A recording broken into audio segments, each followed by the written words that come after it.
In the annals of history, few names echo with as much power and terror as his. Before he was a conqueror, he was an outcast. Before he built the largest contiguous land empire the world has ever seen, he was a slave. This is the story of the man who united the scattered, warring tribes of the steppes and bent the world to his will. This is the story of Genghis Khan. His story begins not in a palace, but on the unforgiving plains of Mongolia. Born as Temüjin, his early life was a crucible of hardship. His father, a minor chieftain, was poisoned by rival Tatars, leaving 9-year-old Temüjin and his family abandoned by their own tribe to fend for themselves.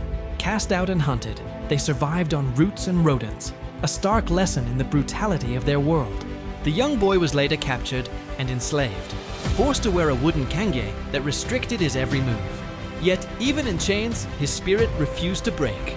In a daring nighttime escape, he broke free, a defining moment that foreshadowed the indomitable will of the man he was to become. This harsh apprenticeship forged a leader of unparalleled resilience, one who understood that on the steppe, you either dominate or you perish. As he grew into a man, Temüjin's singular focus was not just survival, but vengeance and unification. He began the painstaking process of forging alliances, his charisma and strategic mind attracting a growing band of loyal followers. He proved his mettle in a series of brilliant campaigns against the very tribes that had wronged him and his people, including the Merkits who had abducted his wife and the Tatars who had murdered his father. His victories were not just acts of revenge, they were calculated steps toward a greater vision. He shattered the old aristocratic order, promoting commanders based on skill and loyalty rather than lineage. His reputation as a formidable leader spread like wildfire across the plains, culminating in the Great Kurultai, a grand assembly of all Mongol tribes in 1206. There, on the banks of the Onon River, the outcast Temüjin was proclaimed Genghis Khan, the universal ruler of all the peoples of the steppe. The scattered tribes were now one nation, a single, unstoppable force. With the tribes united under his banner, Genghis Khan turned his gaze outward. He unleashed his Mongol army upon the world, a force disciplined, mobile, and utterly ruthless. Their cavalry, masters of the feigned retreat and the encircling maneuver, became the most feared military machine of the 13th century. Great settled civilizations that had stood for centuries crumbled before them.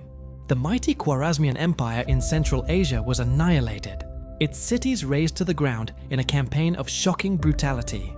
The great walled cities of northern China, including the Jurchen capital of Zhongdu, later known as Beijing, were besieged and conquered.